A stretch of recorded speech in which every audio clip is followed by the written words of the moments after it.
There are things that the Father tells you and shows you that you can't undo. It's kind of like when you open something compressed and then you have to try to squeeze it back in and then quickly shut the can.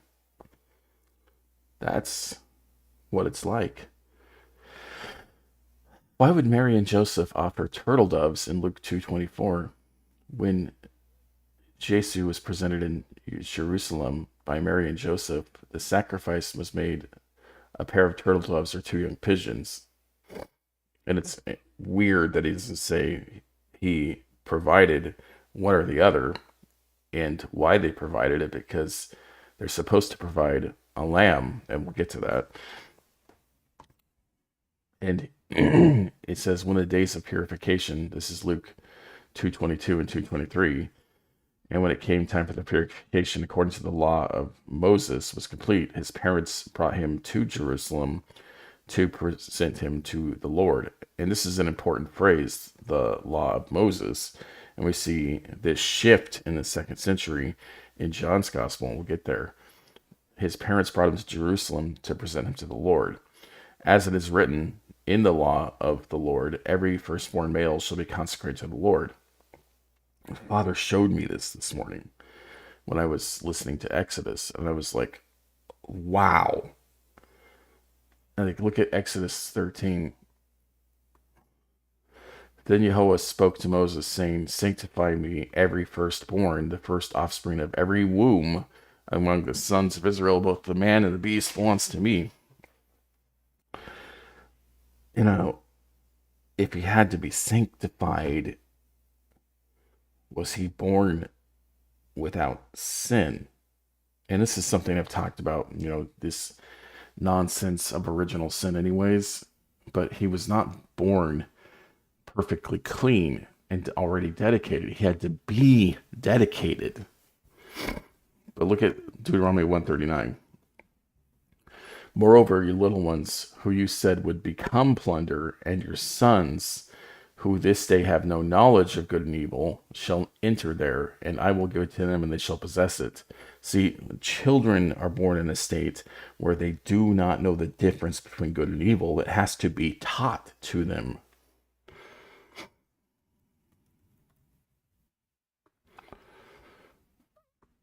And no, that's not the one I want. Looking for the proverb.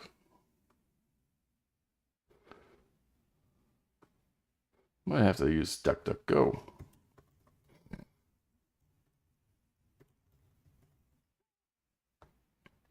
There it is. Proverbs 22:6. So you have to do what?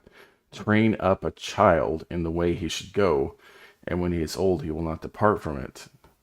This is why Jeremiah says, Jeremiah 4:22, for my people are fools, they have not known me, they are foolish children. See, children are essentially just emotional beings. They have a sense of logic and a sense of right and wrong, but they react instead of act. Without understanding, they are skilled in doing evil, but they do not know how to do good.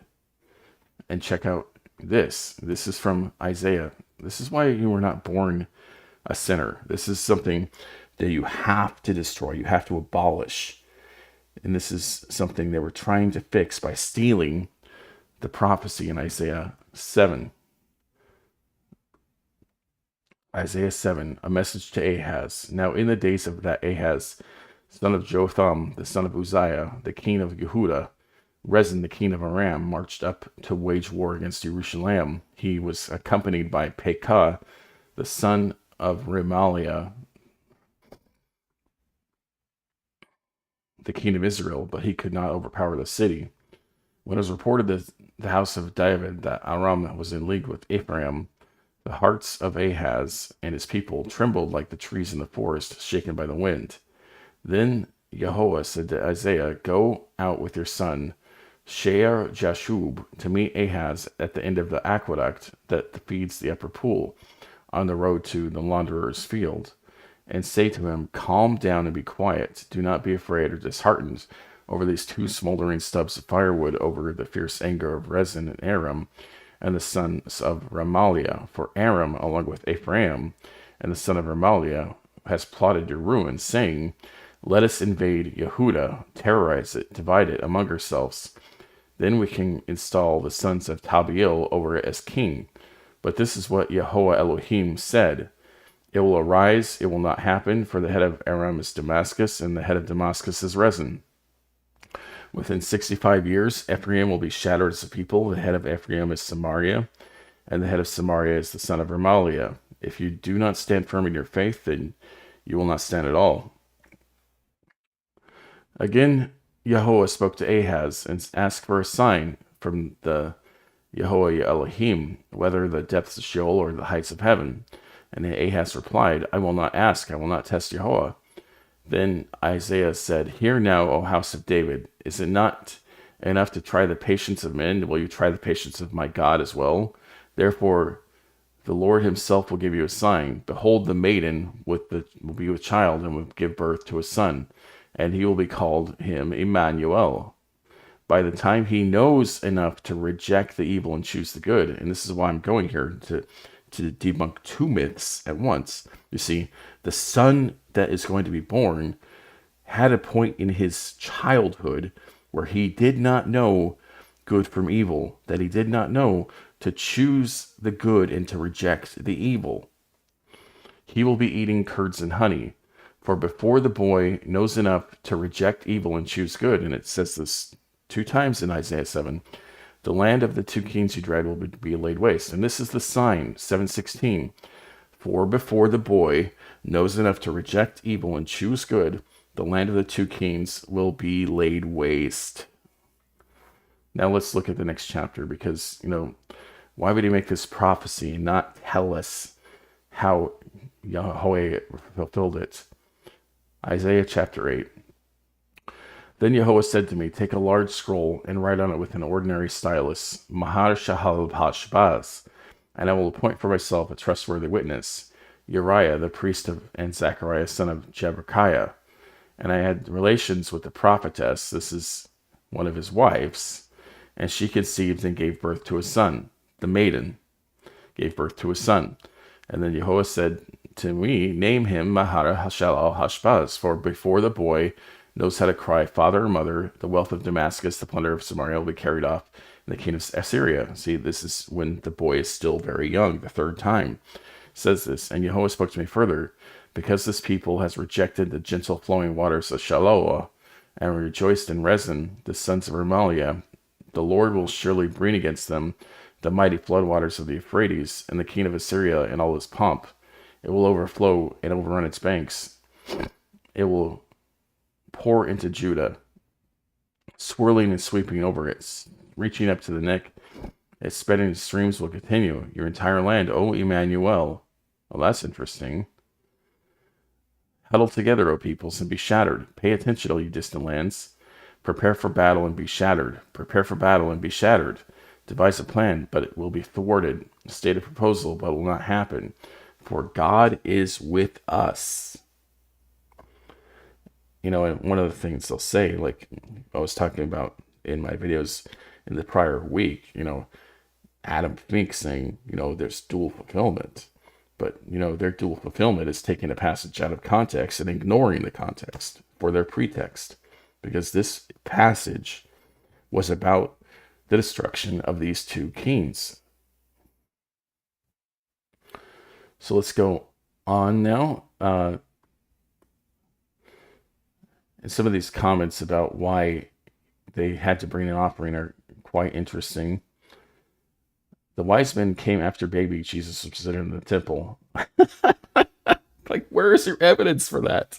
It's so ridiculous. Because look at Luke's story again here. Let's look at it. So in Luke, they end up in Jerusalem because there's a census, and they aren't in a house; they're in a manger. And then shepherds and angels come, not the magi from Babylon, which are high priest witchcraft sorcerers. And then they, after the eighth day, until his circumcision passed, he was named Jesus, the angel that had given received. And then the time of the purification, according to the law of Moses, is complete. This is 40 days for a male. His parents brought him to Jerusalem to present him to the Lord, as it is written in the law of the Lord. Every firstborn shall be consecrated to the Lord, and to offer the sacrifice specified in the law of the Lord. And then we have a prophecy of Simeon, a prophecy of Anna, and while they're in Jerusalem as as he's a child, and then what do? They return to Nazareth. They don't go back to Jerusalem, as this guy is saying, and a lot of them do. And this is how they fit together the two stories, is that they go to Jerusalem twice and then go to Egypt. There is no second visit to Jerusalem. They go to Nazareth, and they don't go to Egypt because there is no sacrifice of the innocents in Luke. Either Luke is telling the truth, or Matthew is telling the truth, or both of them are fabricating this story, because there's not enough in common for them to both be truthful. And this is something, Lee Strobel and the other guy, Cold Case Christianity, I don't remember his name, they talk about this. They say, well, this is what you would see with two witnesses. I don't think so. If you saw something like this with two witnesses, there's not a person in the world that would believe that one of them or both of them are not fabricating the story.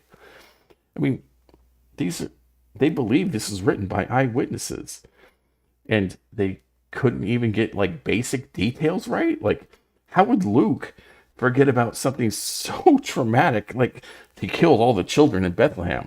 Like, you just forgot? You forgot that they then went to Egypt until Herod died and then went to Nazareth? And this is just what you have to do to fit these stories together.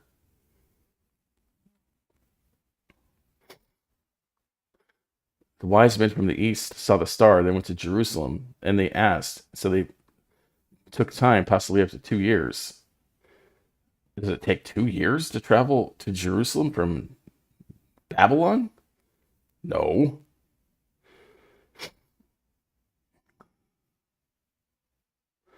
And the reason they do this is that there's a command to kill children 2 years old and under. But it's clear. I mean, let's look at Matthew too, because this is so ridiculous. The fabrication you have to go to defend the New Testament.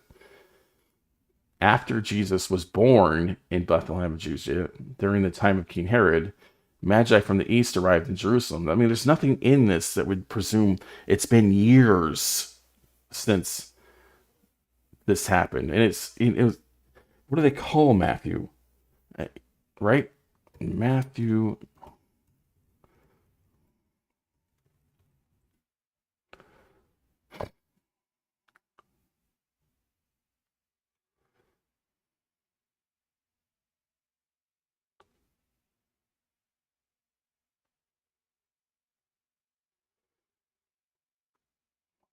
I mean, it amazes me that people believe this, that, Matthew is the most Jewish gospel. I mean, you clearly don't know Torah very well if you believe that. Matthew is one of the least Jewish, most anti-Semitic, and most anti-Torah writings in the New Testament. The only one that's worse is John.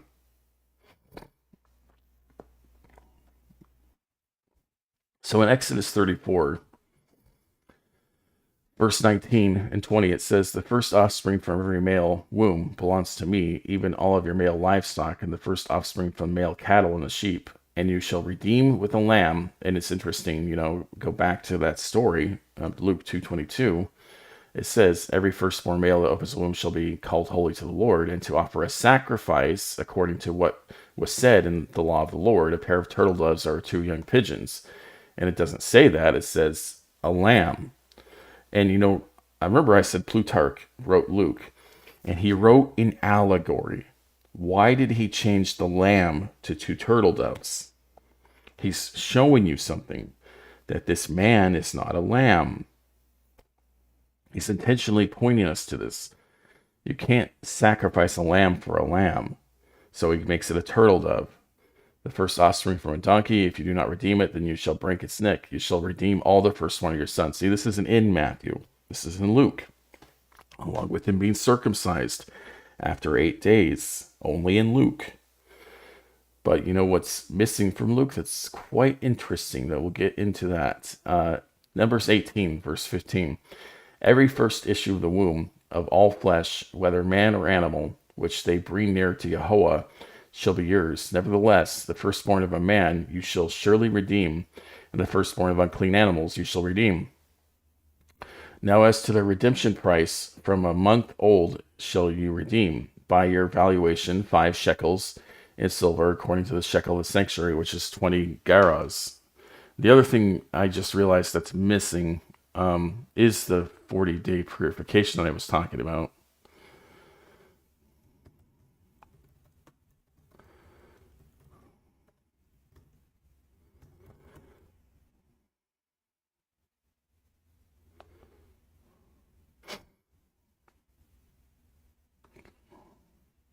Leviticus 12. And Yahweh said to Moshe, say to the Israelites, a woman who becomes pregnant and gives birth to a son will be ceremonially clean for 7 days, just as she is unclean during her monthly period. On the 8th day, the boy is to be circumcised. Then the woman must wait another 33 days, that's a total of 40 days, to be purified from her bleeding. She must not touch anything sacred or go to the sanctuary until the days of her purification are over. If she gives birth to a daughter, for 2 weeks the woman will be unclean, as during her period. Then she must wait 66 days to be purified from her bleeding.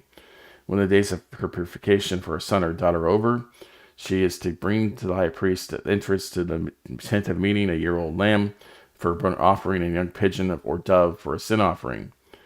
See, this is where we get the pigeon or the dove, right? But it doesn't say 2 turtle doves for that. It's a young pigeon or dove.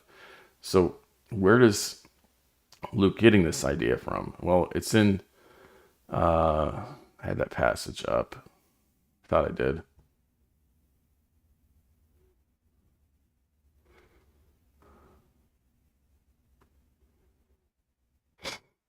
Yeah, here we go.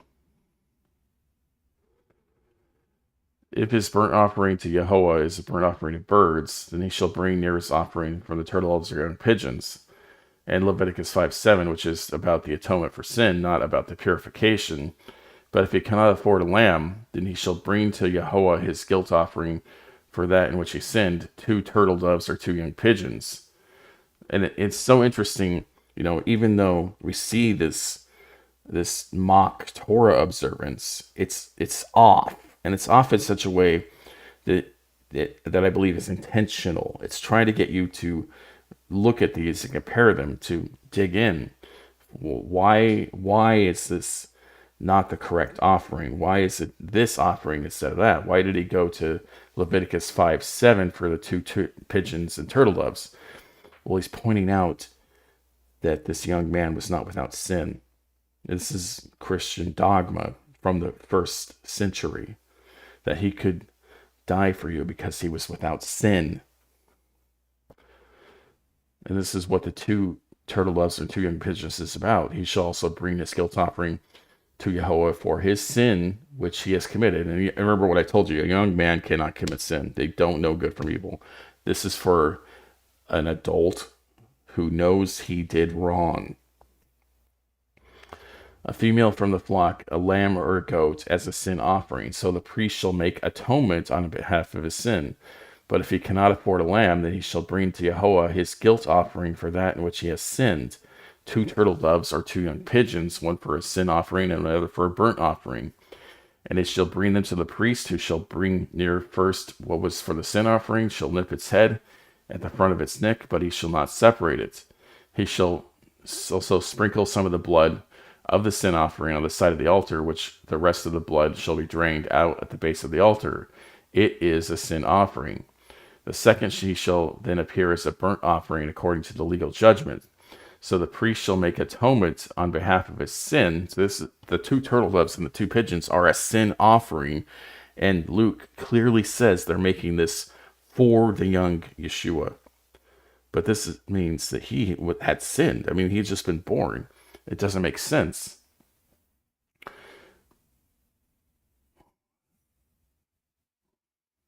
I think we read that, so we'll move on. So now we'll go to Numbers 3. In Numbers 3, Shalom, Brother Charles. I miss you greatly. Then Yahweh spoke to Moshe, saying, Take the Levites instead of all the firstborn among the sons of Israel, and the cattle of the Levites, and the Levites shall be mine. I am Yahweh. For the redemption price of the 273 of the firstborn of the sons of Israel, who are in excess beyond the Levites, you shall take 5 shekels apiece per head. You shall take them in terms of the shekel of the sanctuary. The shekel is 20 gerahs. And give the money the redemption price of those who are in excess among them to Aaron and his sons. So we went through and talked about, the firstborn has to be redeemed. But he's not redeemed through an offering. He's redeemed through giving the Levites money so that they can afford food. Remember, the Levites do not have an inheritance in the land. They live off of the other tribes. This is the whole purpose of the tithe. The tithe is so that the Levites can feed themselves, and they also give their excess to help the poor among us.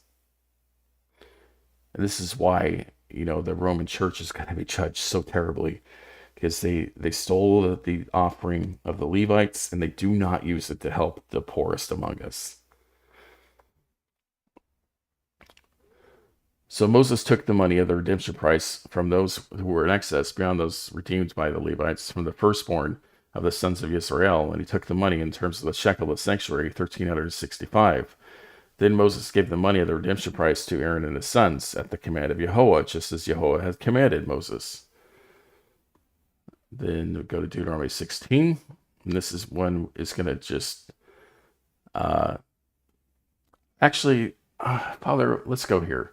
So in Numbers 5, and this is one of those things I think Plutarch has written in allegory.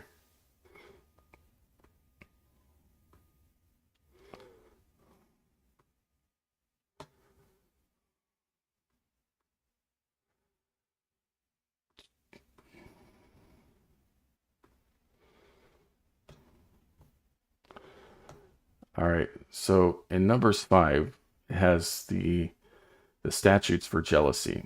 And remember, we talked about this, that, in Greek writings, they would often use this style called allegory. That allegory is where you read a writing and there's something missing. Like in the book of Acts, he uses this a lot as well. When Paul goes and he's charged, this is an allegory of the same thing that happened to Yeshua, and he's doing this on purpose. He's trying to draw us a comparison, right? This is what happened when Paul was brought on charges, and we are supposed to be reasoning with Father and saying, well, why doesn't this match what they did to Yeshua? When he called them whitewashed tombs, nothing happened. But when Paul did it, Paul is told that he's sinning by reviling the high priest. And this is what you're supposed to look at, this allegory style. So when we're told that Joseph simply accepted that his wife was pregnant, and then we see him go to the temple to make an offering for the firstborn, and it's a sin offering, you're supposed to say, why would it be a sin offering? Look at the statutes of jealousy. Joseph sinned in not determining the purity of his wife. Then Yahweh spoke to Moses, saying, Speak to the sons of Israel, and say to them, If any man's wife goes astray and is unfaithful to him, and a man lies with her sexually, and it is hidden from the eyes of her husband, and she is undetected, but she has defiled herself, and there is no witness against her, and she has not been caught in the act. If a spirit of jealousy comes over him, and he is jealous of his wife, and she is defiled of herself. And see, this spirit of jealousy is not the 10th commandment, thou shalt not covet. This is the jealousy of the husband over the wife. See this same sort of phraseology, this language in Exodus 20. It says, do not serve other Elohim, for my name is jealous. This spirit of jealousy is from Yehovah. And this is the same thing that fills Phinehas when he's zealous and he spears the idolater with the whore. He had that spirit of jealousy burning in him that caused him to do what Yehovah commanded. He is jealous of his wife, and she has defiled herself. Or if a spirit of jealousy comes over him, and he is jealous of his wife, but she has not defiled herself, the man shall bring his wife to the priest, and shall bring as an offering for her 1/10 of an ephah of barley meal, and he shall not pour oil on it, nor shall put frankincense on it, for it is a grain offering of jealousy, a grain offering of remembrance, a reminder of iniquity. Then the priest shall bring her near, and have her stand before Yehovah. And the priest shall take the holy water in an earthenware vessel, and the priest shall take some of the dust that is on the floor of the tabernacle and put into it the water.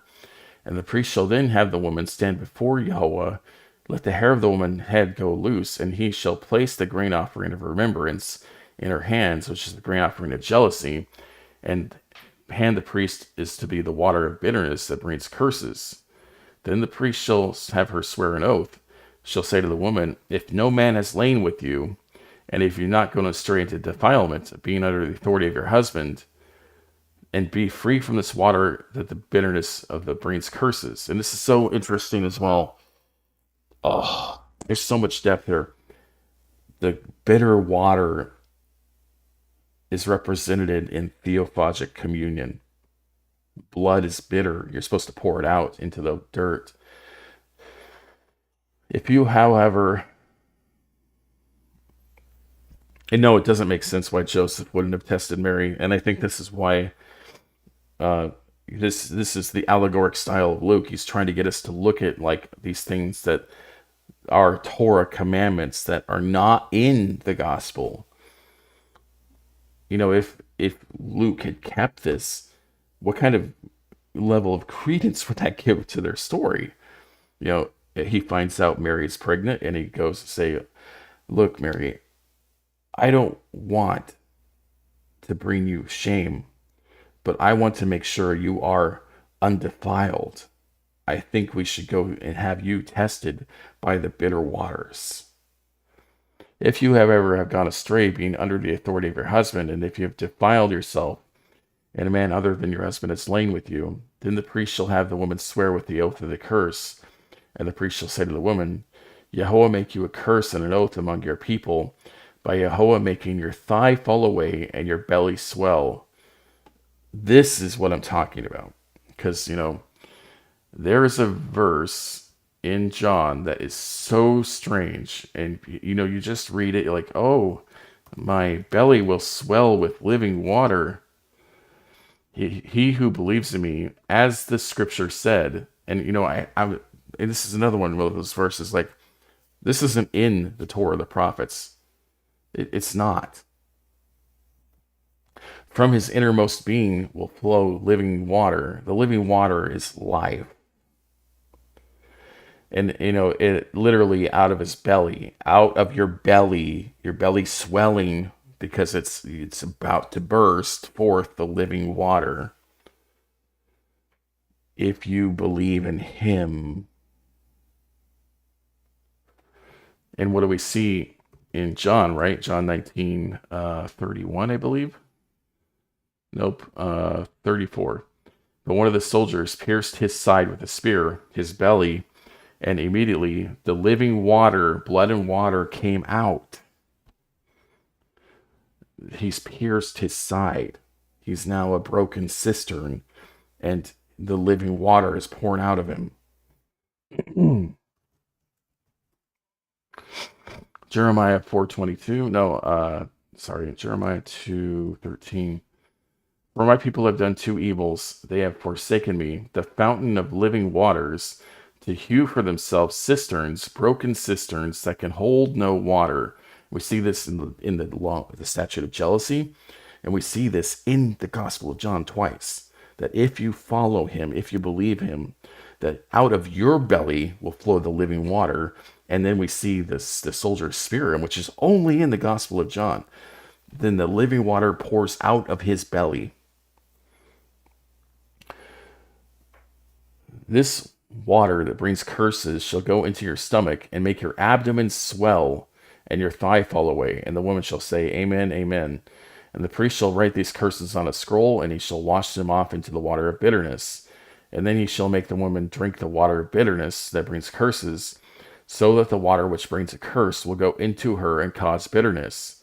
And the priest shall take the grain offering of jealousy from the woman's hand, and he shall wave the grain offering before Yahweh, and bring it near the altar. And the priest shall take a handful of the grain offering as its memorial offering, and offer it up in smoke on the altar. And afterward he shall make the woman drink the water. So he will have her drink the water, and it will be that if she has defiled herself, and she has been unfaithful to her husband, that the water that brings curses will go into her cause bitterness. Her abdomen will swell, her belly is swelling, and her thigh fall away. This is her dying, her living water pouring out. The woman will become a curse among her people. But if the woman has not defiled herself, is clean, she will then be free to conceive a seed. If she was clean, the living water wouldn't have poured out. She would have been free to bear that seed. This is what happens when a wife goes astray, or when the spirit of jealousy comes over a man and he is jealous of his wife. He shall then make the woman stand before Yahweh, and the priest shall apply all this law to her. Moreover, the man will be free of guilt, but the woman shall bear her guilt. Yeah, the probably what was being talked about here is some sort of concoction that caused abortion. That this woman had gotten herself pregnant with another man, and this concoction causes her abdomen to swell and for the baby to come out that was planted by another man. And if this is the case, then she had defiled herself.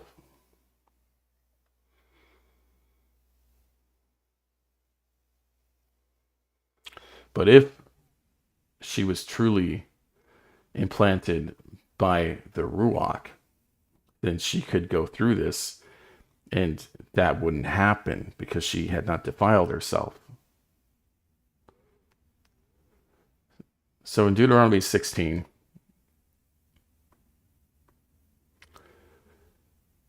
we see it, another thing that's missing. He was without sin. He taught us how to perfectly keep the Torah. Deuteronomy 16:16. 3 times in a year, all your males shall appear before Yahweh your Elohim in the place which... Where did I leave off? At the feast of unleavened bread, at the place which he chooses, at the feast of unleavened bread, at the feast of weeks, at the feast of booths, and they shall not appear before Yahweh empty-handed. Every man shall give as he is able, according to the blessings of Yahweh your Elohim, which he has given you. This is a command to keep the statutes of Yahweh, that every male should go up to Jerusalem for the feasts. They didn't usually go with their wives, and this is another thing that Luke shows us. And again, I believe this is intentional. When, let's see, where is that at? Oh, it's after the prophecies, that's right. And his parents would go to Jerusalem every year for the Feast of Passover. Like, what about the other 2 times. And it's not supposed to be the parents, it's only supposed to be the males. And the child also would not go until he knew good from evil. And he became 12 years old. They went up there according to the custom of the feast. They went up there. It's not the custom of the feast. And where's this arbitrary 12 years old? This is Talmudism, the whole idea of a bar mitzvah, right? Its age is arbitrary. Every child has knowledge of good and evil at a different age. And this is what Father meant. He didn't mean this ritualistic, oh, he turned 12, now he knows good from evil. Some children don't. You look at some autistic children and they don't know good from evil at the age of 12, but some of them not even by the age of 20. This is Talmudic garbage. Sorry. And as they were returning after finishing the days of the feast, the boy Jesus stayed behind in Jerusalem, but his parents did not know. Remember what we were just talking about, that he did not sin, he perfectly kept Torah. He's only 12 and he's disobeying his parents. But supposing him to be in the caravan, they went a day's journey, and they began searching for him along their relatives and acquaintances. When they did not find him, they returned to Jerusalem searching for him. And it happened that after 3 days, they found him in the temple, sitting in the midst of the teachers, both listening to them and asking them the questions. And all who heard him were astounded to his understanding his answers. And then they saw him, they were astonished. And his mother said, "Child, why have you treated us this way? Behold, your father and I have been anxiously searching for you." And this is such a paradoxical statement. We see something similar in Mark.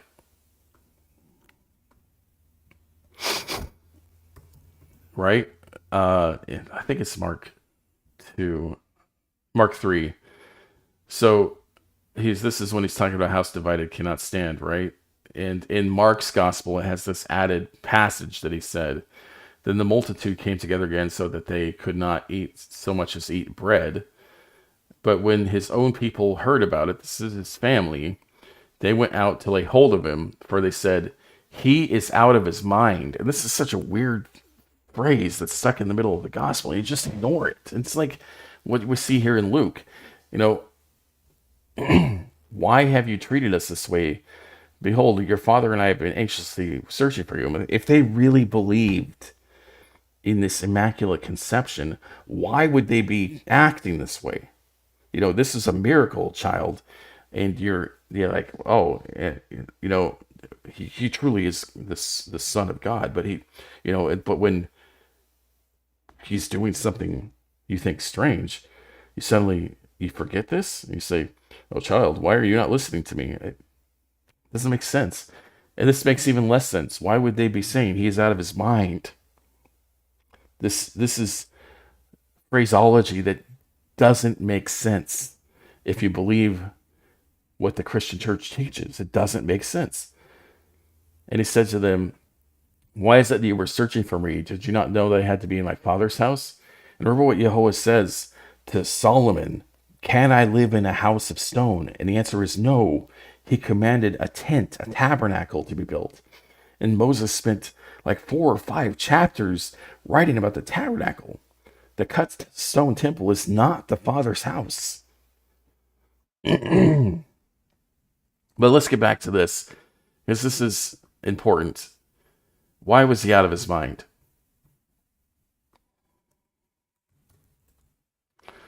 "In that day the fountain shall be opened for the house of David and the inhabitants of Jerusalem for sin and uncleanness. It shall be in that day, says Jehovah of hosts, that I will cut off the names of the idols from the land, and they shall no longer be remembered. I will also cause the prophets and the unclean spirits to depart from the land. It shall come to pass that if anyone still prophesies, then his father and mother who begot him will say to him, 'You shall not live, because you have spoken lies in the name of Jehovah.'" And this is why we see this in Luke 2 and in Mark 3. This is intentionally supposed to get you to think. It's there so you are not trapped in the net. "And his father and mother who begot him shall thrust him through when he prophesies." This is, his own family piercing him. And so many Christians, they say, like, look at Zechariah 13:6. He has these wounds between his arms from his friends, his own household. Yes, because he was a false prophet.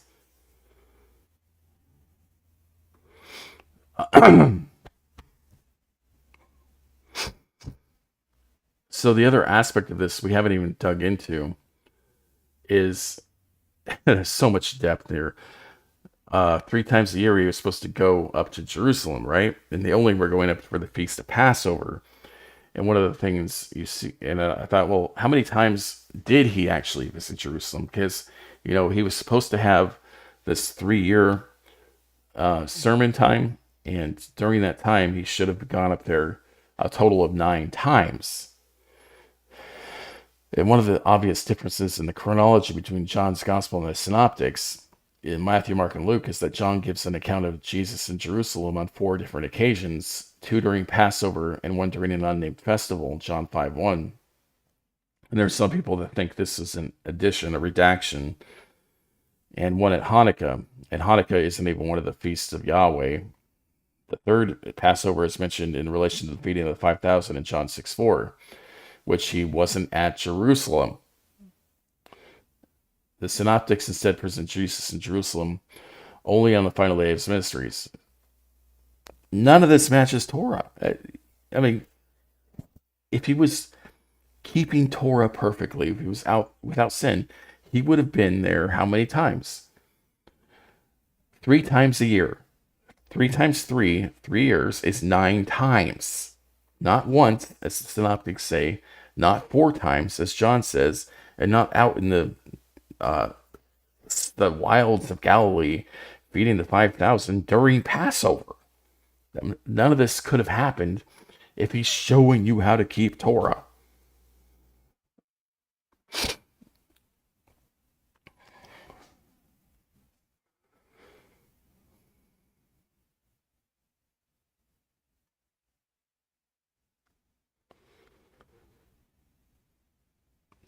Hallelujah, Charles. I agree. It's important to dig in.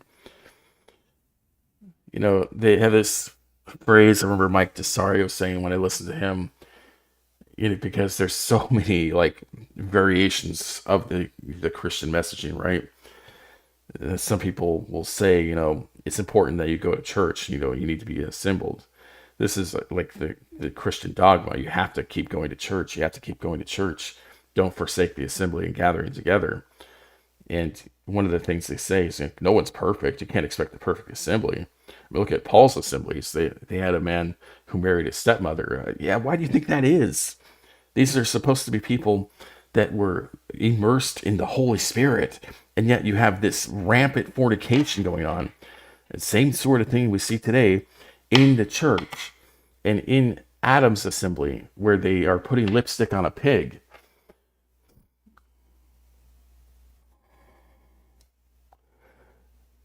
They all are deceived.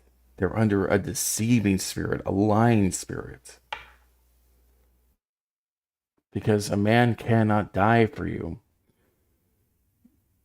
So in John 5:1, I wanted to talk about this. After these things, there was a feast to the Jews. What? Remember, in Matthew, Mark, and Luke, whenever they refer to this, it's the law of Moses. But suddenly, we have language like Ignatius of Antioch, that the law is of the Jews and for the Jews. The feast is for Yehovah. It's not a feast of the Jews.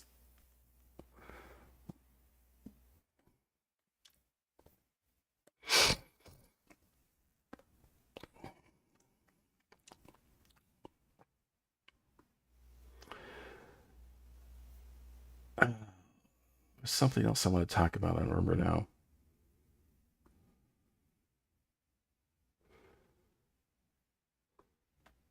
There's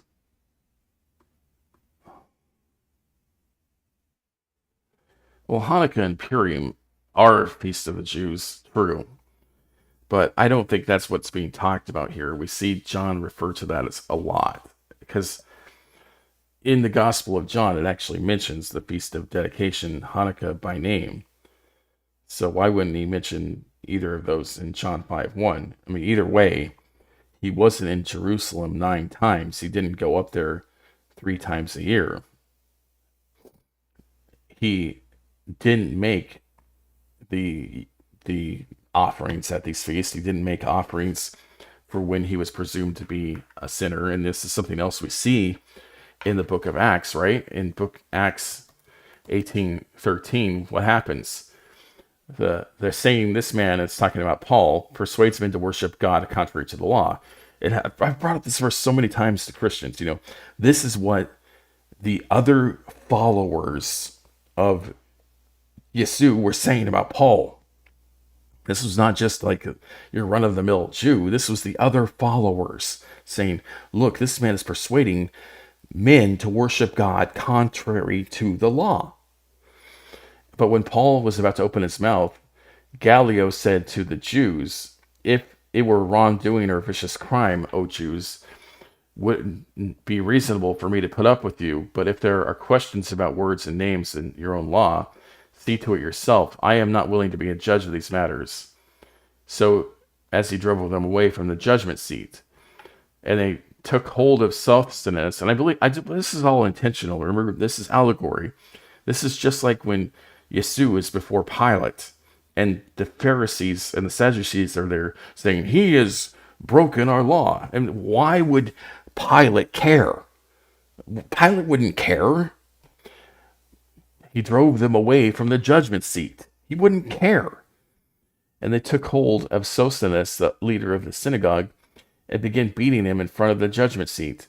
But Gallio was not concerned by any of these things. This is the leader, the judge that they take Paul to and says, hey, this man is teaching men contrary to the law of God.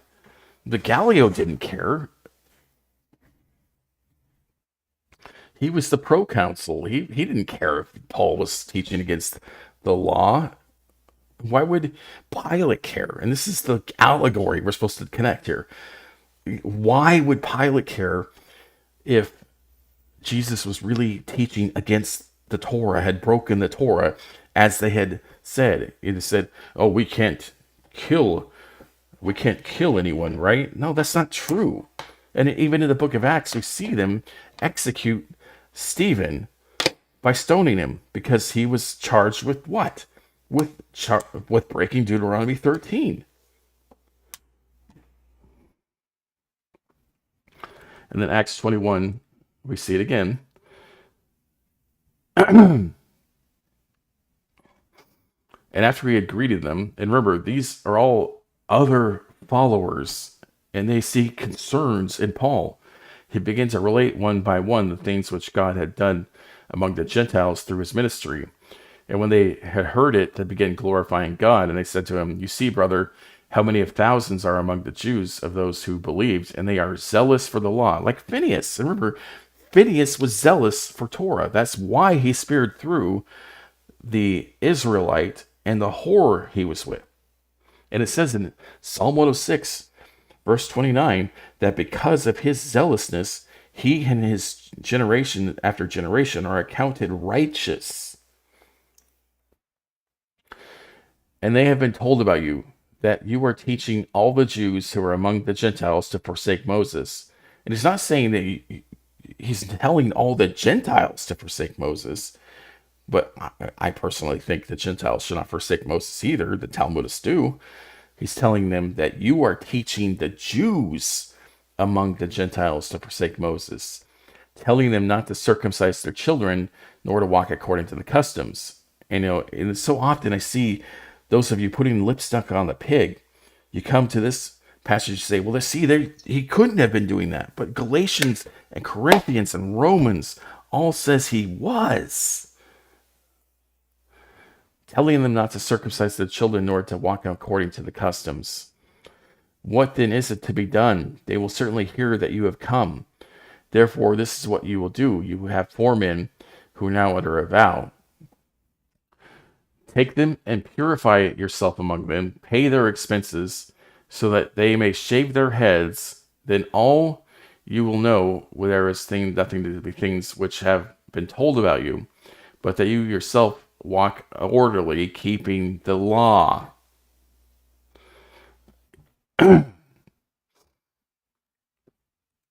Did Paul keep the law? Well, according to his own words,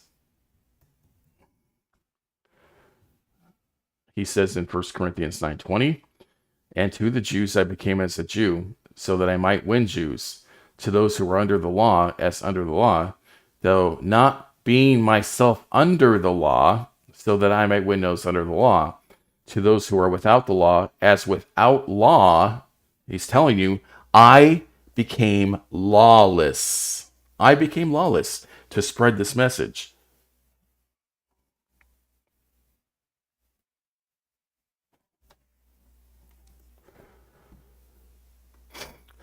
So let's keep reading Acts 21 because this is so interesting what happens here. "But concerning the Gentiles who have believed, we wrote, having decided that they should keep from meat sacrificed to idols, from blood, and from what is strangled, from sexual morality." This is a pre-Noahide covenant. And it's so interesting that, Christianity, in their anti-Semitism, they say, well, the Jews are going to put us under a Noahide covenant. The Talmudic Jews already did.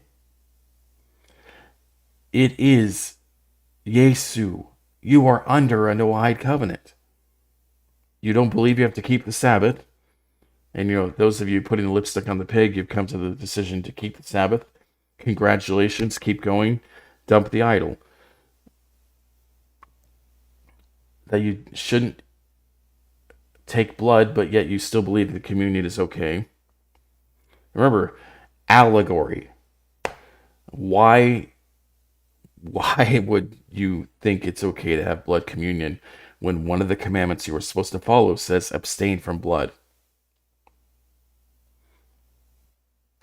What is strangled and from sexual immorality? Paul took them in, and the next day, purifying himself among them, went into the temple, giving notice of the completion of the day's purification, until the sacrifice was offered for each one of them. Think about this. Paul went into the temple and made a sacrifice for their sin. He made a sacrifice for their sin. You still think that, Paul believed what he says in the epistles? That he died for your sin? There was one offering for all time, and there is no more sacrifice? The New Testament is not consistent, but you just have your pretext and you switch off logic and reason.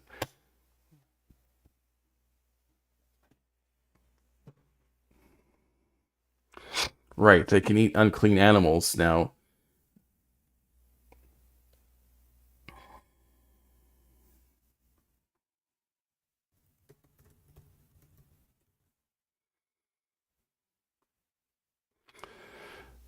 There's Messianic Judaism or Talmudic Judaism, putting lipstick on a pig. Oh, don't worry. Now it's clean. We put lipstick on it. Now we can add to the Torah. We can take from the Torah, and we can eat human flesh and drink blood.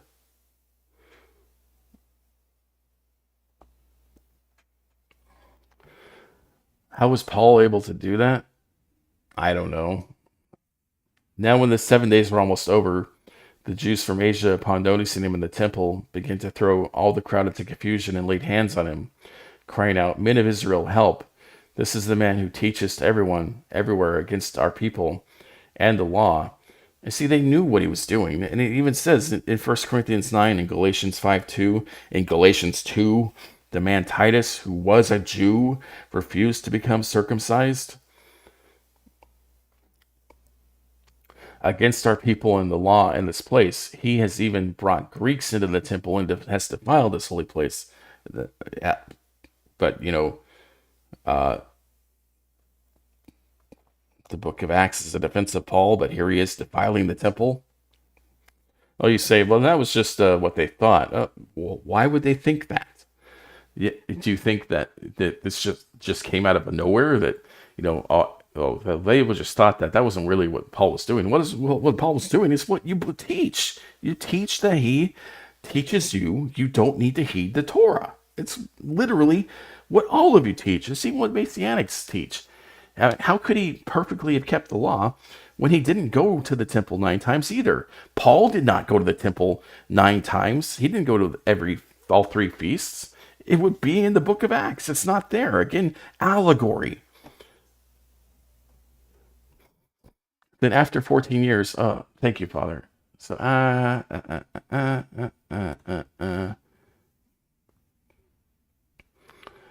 on the first day of the week, they were celebrating unleavened bread, not in Jerusalem. We sailed from Philippi after the days of unleavened bread. So, were they in Jerusalem? Why would they suddenly be sailing to Philippi? Because, guess what? In 50 days, he should be back in Jerusalem. 50 days. What's that? Pentecost, right? 50 count. 7 Sabbaths times 7 is 49, plus 1, 50. Yes, it is 50. It's not 101 like you lunatics think. It's 50. 7 times 7 plus 1. I know basic math eludes some of you following the phases of the moon for a weekly count of Sabbath. Work 6 days and rest 1 unless it's a new moon. Sorry. Lunar Sabbath keepers drive me crazy. I mean, you guys are adding to the Torah too. And we sailed from Philippi after the days of unleavened bread and came to them at Troa within 5 days. And there he stayed 7 days. So now he's got 43 days left to return to Jerusalem. Does he return to Jerusalem for Pentecost? They were actually there in the beginning of the book, right? The 11 that were left, according to that, we're there. And we even see Paul say, I have to be back there for the Feast of Weeks, Pentecost. He was hurrying. I went back to Asia. Now I got to head back to Jerusalem for Pentecost. And he goes back, and this is the whole point of Acts 21. He's setting out for Jerusalem to be there for the Feast of Weeks. Why was Yeshua never in Jerusalem for the Feast of Weeks? Why was he never there for the Feast of Tabernacles, the fall feasts? And Paul's journey here, he also is not consistent. He went there for Passover, the Feast of Weeks here near the end of Acts, but this is the only time it mentions in it. He had been doing this circus for years, and now he decides that keeping these feasts is important. Why? Well, he told us in 1 Corinthians 9. Now he's trying to win over the Jews. So now he's acting like the Jews do and trying to keep these feasts to Yehovah. But before that, when he was talking to the Greeks, it didn't matter. Look at Acts 14. He didn't care where he was or how far away he was from Jerusalem.